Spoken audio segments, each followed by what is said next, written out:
Hello, good afternoon to all the lovely faces of nursing Adda 24/7। Good afternoon बच्चों।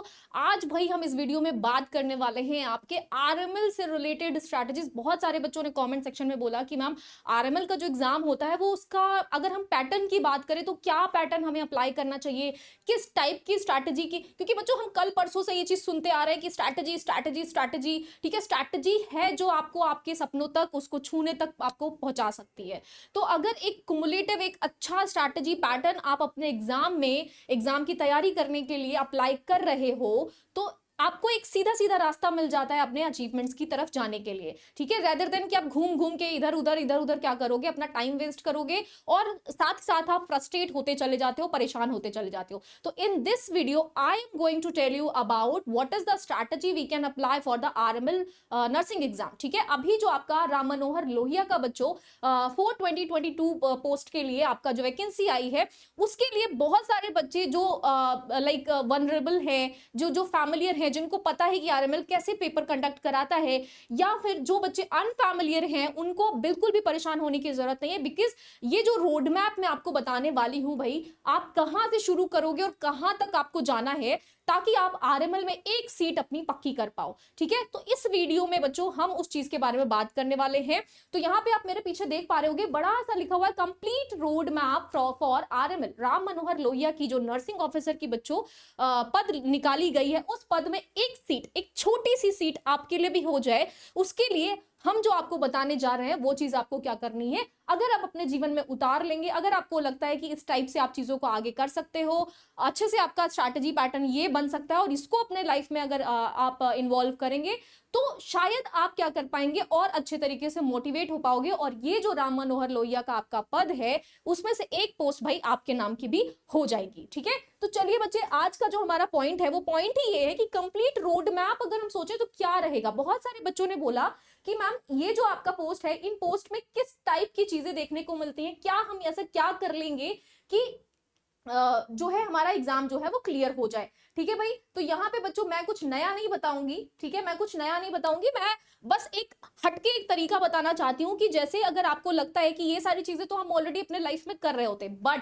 क्या सही time पे और सही तरीके से कर रहे होते हैं, दैट इज द पॉइंट, ठीक है। तो अगर आप यहाँ पे देख पा रहे होगे बच्चे, यू हैव टू स्टार्ट, ठीक है। जब से आपने सोच लिया कि आपको नर्सिंग ऑफिसर बनना है तभी से आपको क्या करना है, अपनी जर्नी स्टार्ट कर देनी। अब मान लेते हैं कि हमारा जो रोड मैप है वो स्टार्ट हो रहा है यहां से, ठीक है। ये सारा जो स्टार्ट टू फिनिश आपका लाइन है बच्चों, इसमें बहुत सारे हर्डल्स देखने को मिलेंगे, बहुत सारे आपकी तकलीफें आएंगी, बहुत सारा स्ट्रगल होगा, हसल होगा, कभी कभी आप डीमोटिवेटेड फील करोगे, कभी कभी लाइक आपने जो टारगेट सोच रखे हैं वो टारगेट आप अचीव नहीं कर पाने की कंडीशन में होंगे, लाइक आपका हेल्थ अफेक्ट हो सकता है, कोई और सिचुएशन अराइज हो सकता है। तो क्या हमें हमारी स्टडी को इन चीजों का मोहताज बनाना चाहिए या हमें इन चीजों का बहाना देके अपनी स्टडी को रोक देना चाहिए? तो बच्चों बिल्कुल नहीं करना है, ठीक है। आपको क्या करना है, अगर आपने अपनी जर्नी स्टार्ट की कर दिया, दैट नॉट मीन्स कि आप क्या करोगे, किसी भी कठिनाई से, किसी भी चीज से, किसी भी सिचुएशन से आप अपनी चीज को स्टॉप कर दोगे।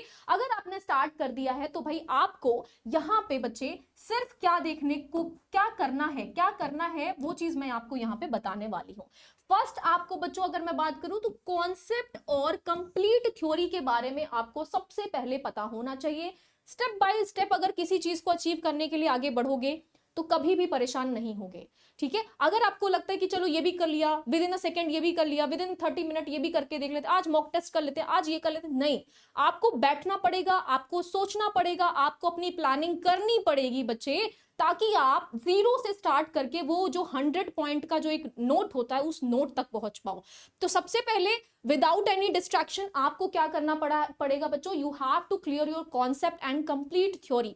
जो भी नर्सिंग की थ्योरी होती है वो पूरी की पूरी थ्योरी आपको यहाँ पे मेजर सब्जेक्ट्स, माइनर सब्जेक्ट, हर एक सब्जेक्ट्स के आपको कंप्लीट थ्योरी का एनालिसिस होना चाहिए, कंप्लीट कॉन्सेप्ट आपका क्लियर होना चाहिए। देन अगर हम बात करें भाई तो यहाँ पे आपका जो भी आपने पढ़ लिया, आप क्या सिर्फ पढ़ने मात्र से आप एमसीक्यू प्रैक्टिस करोगे तो आपका हो जाएगा? नहीं होगा। जब भी आपने देखा होगा कि हमने आज के 15 दिन पहले कोई चीज पढ़ी और उससे रिलेटेड एमसीक्यूज हम आज करने जा रहे हैं, तो क्या हमारी वो चीज दिमाग में बैठी हुई होती है? नहीं बच्चे। From the first day to 15th day there are 14 days in between, ठीक है। वो 14 दिन में हम ऐसे और बहुत सारी चीजें पढ़ लेते हैं जिससे के हिसाब से हमारा फर्स्ट डे वाला जो कॉन्सेप्ट होता है वो थोड़ा धुंधला हो जाता है, ठीक है। तो वो चीज धुंधली ना हो उसके लिए आपको क्या करना है भाई, डेली बेसिस पे बच्चों रिवीजन करना है। ठीक है, डेली बेसिस पे आपको प्रीवियस रिवीजन भी करते रहना है। रिवीजन के साथ साथ बच्चों नेक्स्ट थिंग आप क्या कर सकते हो, एमसीक्यू प्रैक्टिस कर सकते हो। ठीक है, अब रिवीजन करके बैठना नहीं है कि चलो मैम ने बोला था कि कॉन्सेप्ट क्लियर करना, रिवीजन करना, उसके बाद चलो मौज मस्ती कर लेते हैं। नहीं, आपका सिर्फ और फिर सिर्फ थ्योरी कंप्लीट कर लेने से भी सिलेक्शन नहीं होने वाला। ठीक है, आप क्या करेंगे, नेक्स्ट थिंग एमसीक्यू प्रैक्टिसेस। ठीक है बच्चे, जितना ज्यादा आप कर सकते हो एमसीक्यू प्रैक्टिसेस करो, क्योंकि यहीं पे आपको आपकी कमी भी, आपकी मेरिट्स भी, आपकी डीमेरिट्स भी, दोनों ही चीजें यहीं पे पता चलती हैं भाई। ठीक है, तो एमसीक्यू प्रैक्टिसेस करनी है। नेक्स्ट थिंग्स जो है आपका टाइम मैनेजमेंट। आपको बच्चे एमसीक्यू प्रैक्टिस करने के दौरान आपको ये आइडिया हो जाएगा कि टाइम मैनेजमेंट आप किस तरीके से कर पा रहे हो। ठीक है, क्योंकि हमने ये देखा है कि क्वेश्चन ज्यादा होता है, टाइम पीरियड आपके लिए कम होते हैं। सिर्फ 2 घंटे का पेपर रहने वाला है। आप 2 घंटे के पेपर में आपका जो है ये जो सिचुएशन देखने को मिलेगी, अगर टाइम मैनेजमेंट नहीं कर पा रहे हो तो आप 15-20 क्वेश्चन, आधे क्वेश्चंस में जाओगे, आधे क्वेश्चंस को खत्म करते करते आप ये रियलाइज कर पाएंगे कि टाइम तो इट्स अबाउट टू गॉन। ठीक है, खत्म होने वाला है, आपके बाकी के क्वेश्चंस आपने अटेम्प्ट ही नहीं किए। तो time management is also very necessary for this. ठीक है, उसके बाद अगर हम बात करें भाई, तो आपका 5वां जो टारगेट होना चाहिए वो होना चाहिए टेस्ट सीरीज। ठीक है, मोस्ट इंपॉर्टेंट, लिख के रख लो। अगर आपने लॉन्ग टर्म लॉन्ग सिटिंग में बैठ के टेस्ट की प्रैक्टिस नहीं की है विद नेगेटिव मार्किंग्स, तो आप क्या कर पाओगे, थोड़ा सा अपने सिलेक्शन से बाकी बच्चों के कंपैरिजन में पीछे रह जाओगे भाई। ठीक है, अब बात करते हैं भाई कि कंप्लीट, अगर हम बात करें कॉन्सेप्ट की, ठीक है, तो ये कॉन्सेप्ट कंप्लीट किस तरीके से होगा, इसका भी मैं यहाँ पे एक एनालिसिस लेके आई हूँ बच्चों। अगर आप रिलेट कर पा रहे होंगे तो आपने ये चीज देखी होगी कि there are major and minor subjects in nursing. ठीक है, मेजर भी होते हैं, माइनर भी होते हैं, बट क्या हम सिर्फ मेजर के पीछे भागेंगे, माइनर को लेके नहीं चलेंगे? ऐसा नहीं होना चाहिए। ठीक है, आपको same time major plus minor दोनों सब्जेक्ट्स पे ध्यान देना है। कुछ क्वेश्चंस होते हैं जो आपके मेजर सब्जेक्ट से ज्यादा पूछे जाते हैं, वेटेज ज्यादा होता है, बट दैट नॉट मीन्स कि आप माइनर को छोड़ दोगे। कभी कभी क्या होता है ना, सनक जाता है एग्जामिनर। ठीक है, और उसके सनकने के हिसाब से हमारा पूरा 1 साल का मेहनत जो है वो बर्बाद हो जाता है। ठीक है, तो हमें उसका जो सनकपंथी है उसको हमेशा एक कदम आगे लेके चलना है। हम उसको मौका ही नहीं देंगे कि भाई हमने रिसर्च नहीं पढ़ा, इस बार हमने न्यूट्रिशन नहीं पढ़ा, हमने बायोकेमिस्ट्री नहीं पढ़ा। ठीक है, तो अगर वहां से क्वेश्चन आ जाता है तो हम तो बैठ जाएंगे, तो वो चीज नहीं करनी। आपको मेजर माइनर दोनों चीजें साथ साथ लेके चलनी पड़ेंगी। अब ये मेजर सब्जेक्ट्स में से आप क्या कर सकते हो, FON हो गया, MSN हो गया, पीडियाट्रिक हो गया भाई, पीडियाट्रिक हो गया, OBG हो गया, कम्युनिटी हो गया, साइकेट्रिक हो गया, ये सब आपके मेजर सब्जेक्ट्स में आते हैं। ठीक है, as you all know. But क्या माइनर सब्जेक्ट भी इंपॉर्टेंट है? तो यस बच्चे, वेरी इंपॉर्टेंट। ठीक है, माइनर सब्जेक्ट जैसे कि आपकी क्या हो गई, आपकी न्यूट्रिशन हो गई, बायोकेमिस्ट्री हो गई, सोशियोलॉजी, साइकोलॉजी। ठीक है, एंड फिर आपका FON के कुछ कुछ पार्ट्स हो गए, आपके जो थ्योरी रिलेटेड जो प्रोसीजर वाले कंटेंट होते हैं वो कंटेंट हो गए। ठीक है, रिसर्च हो गया, स्टैटिस्टिक्स हो गए, इनसे रिलेटेड भी क्वेश्चंस कभी कभी देखने को मिल जाता है। ठीक है, तो वो सारी चीजों का आपका मेजर सब्जेक्ट का कॉन्सेप्ट बच्चों क्लियर होना चाहिए। अब बात करते हैं second one thing, that is topic wise revision. ठीक है, अब ये क्या है भैया, clearance and highlight your flaws. Very important, जब तक आप अपनी गलतियां नहीं लिखोगे, जब तक आप अपनी गलतियां नहीं लिखोगे, आपको नहीं पता चल पाएगा कि इतने सारे अथाह सागर में से कौन सा कॉन्सेप्ट आपका नहीं क्लियर है। फॉर एग्जाम्पल, जैसे आप खुद ही ये चीज समझ पाते होगे कि आज चलो ECG का टॉपिक चल रहा है, क्या ECG का पूरा कॉन्सेप्ट हमें आता है? ठीक है, क्या हमें नियोनेटल एट्रेसिया का पूरा टॉपिक आता है? क्या हमारा कॉन्सेप्ट इस टॉपिक का पर्टिकुलरली क्लियर है? अगर नहीं क्लियर है तो you have to mention on your notebook. ठीक है, आपको अपने आप से ये क्वेश्चन पूछ के अपने नोटबुक पे लिखना पड़ेगा कि यस XYZ आई एम, ठीक है, मेरा ये टॉपिक क्लियर नहीं है और मुझे इस पर रीफोकस करना है। तो भाई आपको टॉपिक वाइज भी क्या करना पड़ेगा, कॉन्सेप्ट क्लियर करना पड़ेगा। Clearance and highlight your flaws as well, आपको अपनी की गलतियां लिखनी पड़ेंगी, आपके जो कॉन्सेप्ट क्लियर नहीं है उसको आपको नोट डाउन करना पड़ेगा बच्चे। ठीक है, नेक्स्ट वन अगर हम बात करें शॉर्ट इंपॉर्टेंट नोट्स, तो आप अपने हिसाब से भाई, जैसे बहुत सारे बच्चे बोलते हैं कि मैम ठीक है PDF नहीं मिला, ये नहीं हुआ, या हम नोट्स कैसे बनाएं। तो नोट्स बनाना कोई आपको नहीं बता सकता, मैं फिर बता रही हूं आपको। अगर आपको कोई बोलता है कि मैं आपको बता दूं कि आप नोट्स अपना इस तरीके से बनाओ, तो बच्चे वो आपके लिए धोखाधड़ी होगी। ठीक है, आपको अपने हिसाब से अपने समझने के अनुसार खुद अपना नोट्स बनाना चाहिए। That is the very important point of your candidate. ठीक है, जो भी आप सोच रहे हो, जो भी आप समझ रहे हो, जिस भी एग्जाम को आप टारगेट कर रहे हो, कुछ हाईलाइटेड पॉइंट्स होते हैं जो हमारे दिमाग को पता है कि हमें उसको किस तरीके से पढ़ने हैं, कहाँ नोट डाउन करना है, किस पेन से नोट डाउन करना है, वो किसी और के बताने से नहीं होता है। ठीक है, आप अपने आप को खुद एनालिसिस करिए, आप अपने शॉर्ट नोट खुद बनाइए। जब भी आपको लगे कि कोई भी वाईटी की क्लास, कोई भी पेड की क्लास, कहीं से हमने ये चीज सीख ली, कहीं से हमने वो चीज पढ़ ली, कोई बुक में ये रेफरेंस दिया हुआ है, कहीं से हमने ये चीज गेन कर ली, उसको at a time as a medical terminologies, as a medical topics, आप वहीं पे क्या करते हो, सारे रेशियोज को नोट डाउन कर लो, ताकि at the end of the time, जब आपका पीक टाइम चल रहा हो, जब आपके कुछ एक हफ्ते करीबन करीबन बचे हो एग्जाम को, तब आप जल्दी से उसका रिवीजन कर पाओ और आपके दिमाग को आप एक रिफ्रेश मोड दे पाओ बच्चे। ठीक है, चलिए नेक्स्ट अगर हम बात करते हो तो एमसीक्यूज प्रैक्टिसेस की बात करेंगे। टॉपिक वाइज एमसीक्यू करना है भाई। ठीक है, टॉपिक वाइज एमसीक्यू, जैसे आपने मेरी क्लासेस में देखा होगा कि पीडियाट्रिक में हम कॉन्सेप्ट टू एमसीक्यूज चलते हैं। पहले हम एक टॉपिक को क्या करेंगे, टारगेट करेंगे, उस टॉपिक के कॉन्सेप्ट क्लियर करने के बाद then we will move on the MCQ side. ठीक है, आपको घूम घूम के इधर उधर कूद कूद के एमसीक्यू प्रैक्टिस करने की जरूरत नहीं है। उससे ना आपका कॉन्सेप्ट होगा, ना आपका eight a time MCQ crack होगा,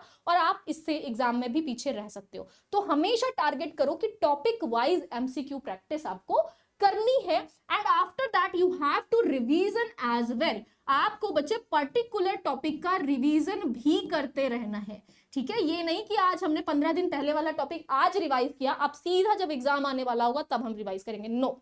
ठीक है, आप हर घंटे, क्या हर दिन में 2 घंटे एटलीस्ट ये बना लोगे कि आज का टॉपिक जो आपने पढ़ा है वो भी आपको रिवीजन करना है, साथ साथ जो आपने प्रीवियस टॉपिक पढ़ा है वो भी आपको रिवाइज करते हुए चलना है। ठीक है, चलिए भाई, अगर हम नेक्स्ट बात करते हैं बच्चे, तो यहाँ पे आपने देखा होगा कि टेस्ट सीरीज जो हमारा मेन लास्ट क्या था, गोल था, उसमें as much as you can, ठीक है, जितना हो सके आपसे। मैं ये नहीं बोलूंगी कि आपको 300 से 400 एटलीस्ट कर लेने, नहीं, क्यों बोलूं मैं भाई, क्यों मैं बताऊं आपको कि आपकी कैपेसिटी कितनी है। आप खुद अपनी कैपेसिटी को रिकॉल करो। अगर आपसे 100 क्वेश्चन सॉल्व हो रहे हैं तो आप 100 क्वेश्चन सॉल्व करो, अगर आपसे 500 क्वेश्चन सॉल्व हो रहे हैं तो 500 करो। क्यों आपको किसी को फॉलो करना है कि किसने बताया है कि 200 से 300 करने हैं, तो आप 200 से 300 करके आराम से बैठ जाओगे। ठीक है, अगर आपकी सांस साथ दे रही है, आपका हेल्थ साथ दे रहा है, आपकी मेंटल कैपेसिटी एबिलिटी आपका साथ दे रही है, तो आप क्यों नहीं करोगे।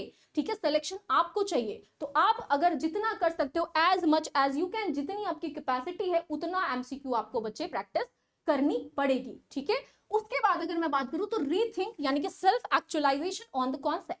आपको कॉन्सेप्ट में बच्चों क्या करना है, रीथिंक करते हुए चलना है। कौन सा कॉन्सेप्ट हमारा कब गलत हुआ था, कहां गलत हुआ था, कब गलत की थी मैंने, अपडेट वर्जन में मैंने नोट करा सीरीज या फिर नहीं किया, या कोई कुछ बता रहा है हमारा क्या गलत हुआ, कब कहां गलत हुआ। बच्चों, self actualization is very important thing, जिसको आप क्या बोलते हो, अगर आपने सोच रखा है कि आपने जितनी मेहनत करी है इस मेहनत से आपका सिलेक्शन होगा तो होगा। ठीक है, अगर देखो एक चीज मैं बोलूंगी, जो जब भी हम कोशिश करते हैं, हम अपना हर लेवल पे बेस्ट देते हैं। हम सारे ही कैंडिडेट, कभी भी हम ये नहीं सोचते कि नहीं नहीं कम पढ़ा है लेकिन एग्जाम क्रैक हो जाएगा, ऐसा दिमाग में आता है, नहीं आता है बच्चे। अगर आप अकेले शांति से बैठोगे और आप ये चीज सोच पाओगे, तो आपने हमेशा नोट किया होगा कि आपका दिल और आपका दिमाग ही आपको रिकॉल कराता है कि यार लग रहा है नहीं हो पाएगा।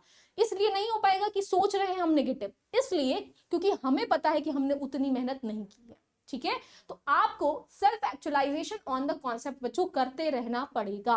ठीक है, कब आपने कहां गलतियां करी, कब आपकी कौन से कॉन्सेप्ट्स की मेरिट है, डीमेरिट है, फ्लॉज है, ये सारी चीजों के बारे में आपको सोचते रहना पड़ेगा। ओके जी, चलिए नेक्स्ट बच्चे बात करते हैं।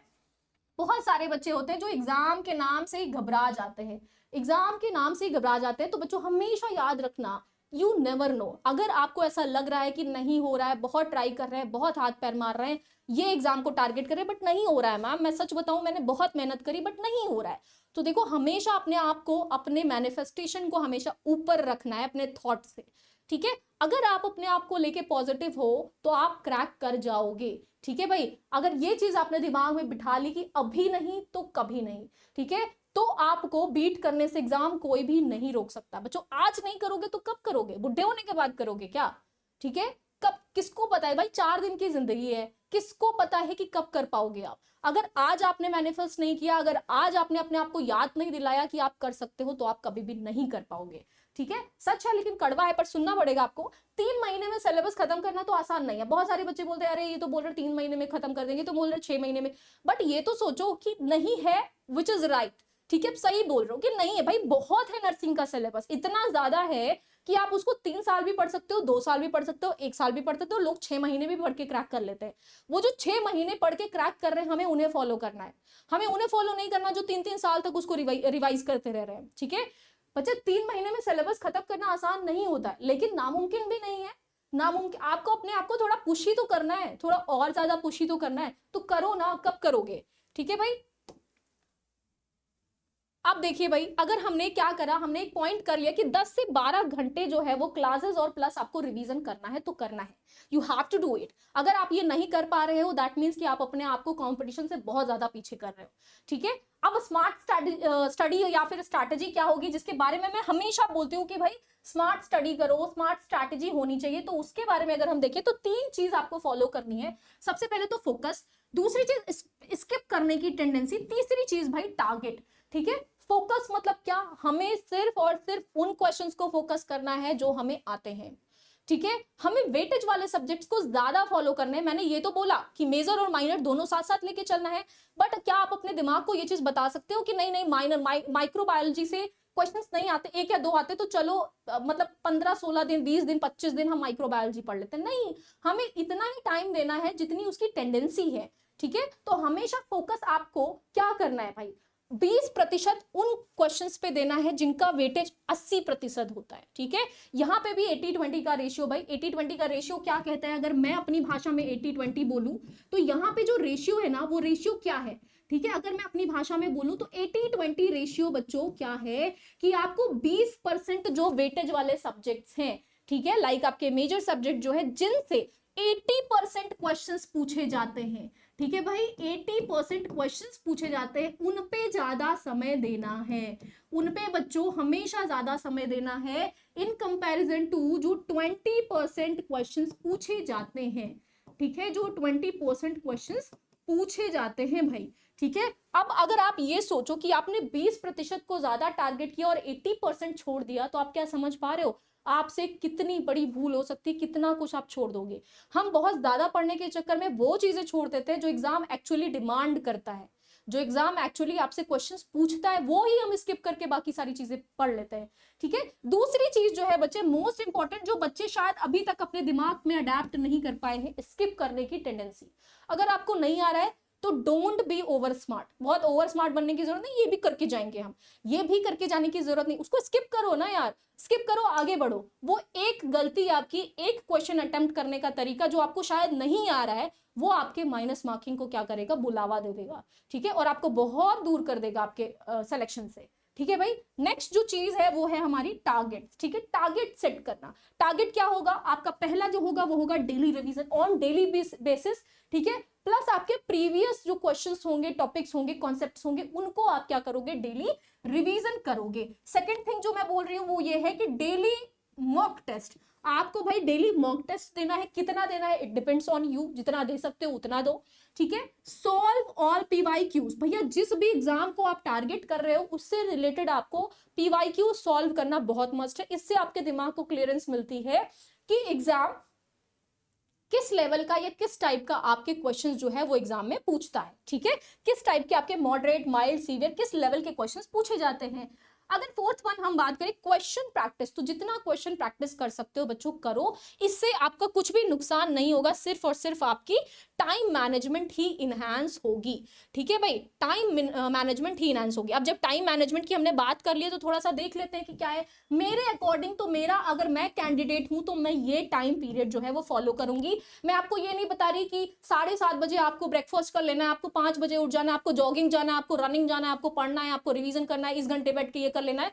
मैं ये सब नहीं बता रही, मैं ये बता रही हूँ कि ये जो है घंटे घंटे में डिवाइड कर लो। ठीक है, जब भी आपको आपका ये 2 घंटा लगता है कि वैल्यूएबली आपको अपने कॉन्सेप्ट पे देने चाहिए, यू शुड गिव देम। ठीक है, आपको वो चीज कर लेनी चाहिए। मैं क्यों बताऊं कि आप 4 बजे उठो, मैं क्यों ये सेट करूं कि आप 5 बजे उठने चाहिए, नहीं। हर एक बच्चा अपना अलग इंडिविजुअल पर्सनालिटी है, आप अपने हिसाब से अपनी चीजें कर सकते हो। बट मैं ये एक स्ट्रैटेजी प्लान आपको बता रही हूँ कि 2 घंटे एटलीस्ट आपके कॉन्सेप्ट प्लस थ्योरी के लिए होने चाहिए, 2 घंटे आपके रिवीजन प्रीवियस टॉपिक्स के लिए होने चाहिए, 2 घंटे आपके एमसीक्यू प्रैक्टिसेस के लिए होने चाहिए, 1 घंटा एटलीस्ट आपको mock test, full length mock test आपको बच्चों क्या करना है, निकालना है। ठीक है, निकालना है। उसके बाद अगर आप 1 घंटे की बात करें तो आपको सेल्फ एनालिसिस, बच्चे self analysis is very important. अगर आपने अपने आप को समय नहीं दिया और ये नहीं पूछा खुद से कि कौन सा कॉन्सेप्ट आप अच्छा कर पा रहे हो, कौन सा नहीं कर पा रहे हो, किस पे और ज्यादा टाइम देने की जरूरत है, तो आप पीछे हो सकते हो। ठीक है, तो सेल्फ एक्चुअलाइजेशन या एनालिसिस भी बहुत इंपॉर्टेंट है। खुद का टेस्ट खुद लो, ठीक है, कोई कोऑर्डिनेटर नहीं, कोई टीचर नहीं, कोई फैकल्टी, खुद का टेस्ट खुद करो। आपको पता होना चाहिए कि आप कहाँ गलत जा रहे हो। ठीक है भाई, नेक्स्ट अगर बात करूं तो 2 are pump yourself to gain new things and recall that topic which are going to be incorrect again and again। ठीक है, अब ये जो फैक्टर है भाई, ये फैक्टर हम अपनी लाइफ में स्किप कर देते हैं। आई हैव नो आइडिया कि किस टाइप से चीजें आप फॉलो करते हो, कैसी प्लानिंग आप करते हो, कैसी स्ट्रैटेजी आप अपने जीवन के लिए बनाते हैं, बट अगर मैं कैंडिडेट हूं तो मैं शायद ये फॉलो करूंगी। आपका अपना है, मैं ये नहीं बोल रही कि आपको ये फॉलो करना चाहिए, मैं ये बोल रही हूँ कि एक रोड मैप होता है, एक तरीका होता है। अगर हम तरीके से आगे बढ़ते हैं ना तो हम अपनी चीजों को अचीव कर ही लेते हैं। ठीक है, 2 are pump yourself, gain new things and recall that topic which are going to incorrect again and again। जो टॉपिक हमसे बार बार गलत हो रहे हैं, फॉर एग्जाम्पल वेंटिलेटर के क्वेश्चंस हमसे गलत हो रहे हैं, ठीक है, कार्डियोमिगेली के क्वेश्चंस हमसे गलत हो रहे हैं, सीएचटी के क्वेश्चंस गलत हो रहे हैं, ठीक है, न्यूनेटल एट्रेसिया के क्वेश्चंस गलत हो रहे हैं, तो हमें वो चीज बार बार रिकॉल करते रहना पड़ेगा। जब तक हमें नहीं आ जाता तब तक हम उस चीज के बारे में रिवीजन करते रहेंगे, जब तक हमारा कॉन्सेप्ट नहीं क्लियर हो जाता। ठीक है, हमेशा बच्चों एक चीज याद रखना, ठीक है, हमेशा एक चीज याद रखना भाई कि एक दिन में कोई भी चीज नहीं होता है। ठीक है, अगर आपको लग रहा है कि आज आपने पढ़ाई शुरू करी और कल आपका एग्जाम है तो कल आप सेलेक्ट हो जाओगे, गलत, नहीं हो पाओगे। ठीक है, एक दिन में कोई भी चीज नहीं होती बच्चे, बट आपको बहुत ज्यादा समय भी नहीं देना है। ठीक है, एक दिन में नहीं होती है, लेकिन एक दिन जरूर होगा। और ये एक दिन बनाने के लिए, ये जो जरूर होगा लिखा हुआ है, ये एक दिन बनाने के लिए भाई आपको कितने दिन मेहनत करनी पड़ेगी, उसकी पूरी स्ट्रैटेजी, उसका पूरा तरीका इस वीडियो में मैंने आपको बताने की कोशिश करी है। I hope you like the video. I hope कि आपको ये चीज समझ में आई होगी जो मैं आपको कन्वे करने की कोशिश कर रही थी। अगर आपको लग रहा है कि ये चीज आप अपने लाइफ में इन्वॉल्व करके एक अच्छा स्कोर कर सकते हो, आरएमएल क्रैक कर सकते हो, तो that is good enough for me. ठीक है भाई, that is good enough for me. बच्चे, इससे ज्यादा बेटर और कुछ नहीं हो सकता। ठीक है बच्चों, इससे ज्यादा बेटर और कुछ नहीं हो सकता मेरे लिए, अगर आपको लगता है कि ये चीज आपके लिए वैल्यूएबल हो सकती है। ठीक है, चलिए अब अगर हम बात करते हैं बच्चों आरएमएल से रिलेटेड, ये सारा रोड मैप तो मैंने आपको बता दिया, बट ये सारे रोड मैप को फॉलो करने के लिए जो कॉन्सेप्ट मैंने बताया कि कॉन्सेप्ट भी तो क्लियर होना चाहिए, वो कॉन्सेप्ट अगर आपको क्लियर करना है तो हम आपके लिए बच्चों लेके आए हैं एक ऐसा बैच जिसमें आप क्या कर सकते हो, जिसमें आप कर सकते हो पूरी तरीके से आरएमएल को टारगेट कर सकते हो। और उसमें क्या कर सकते हैं भाई, उसमें हम कर सकते हैं आपका पूरे हर एक तरीके से क्लियर कर सकते हैं कॉन्सेप्ट्स को। और वो कॉन्सेप्ट क्लियर करने के लिए बच्चों इस बैच में आपको लॉग इन करना पड़ेगा। ठीक है, योद्धा आरएमएल नर्सिंग ऑफिसर के नाम से यहाँ पे एक बैच है। अगर आप इस पे क्या करेंगे, क्लिक करेंगे तो आपको ये बैच यहाँ पे मिल जाएगा। ठीक है, जो ओनली एंड ओनली 2199 रुपीज में यहाँ देखने को मिल रहा है। You have to buy now. और इससे ज्यादा अगर आपको क्या चाहिए, इससे ज्यादा आपको अगर कोड चाहिए या इससे ज्यादा आपको कोई वो चाहिए होगा, लाइक कोई इंफॉर्मेशन चाहिए या जो भी चीजें, तो आप क्या कर सकते हो, इंक्वायरी कर सकते हो। ठीक है, इंक्वायरी कर सकते हो आप इस नंबर पे 9240231061। Okay, all the best for RML examination. And आने वाले सेशंस में हम आरएमएल के पीवाईक्यूज भी करने वाले हैं। ठीक है, तो जो भी कमिंग एग्जाम्स आ रहे हैं बच्चे, उसका अपने हिसाब से अपने तरीके से एक स्ट्रैटेजी फॉर्म आउट करो। आई होप कि ये स्ट्रैटेजी जो मैंने आपको बताई वो आपके काम आ जाए। अगर काम आ गई तो इससे बेस्ट तो कुछ नहीं हो सकता, लेकिन उसके लिए मेहनत आपको करनी पड़ेगी and you have to do it. ठीक है, थैंक यू।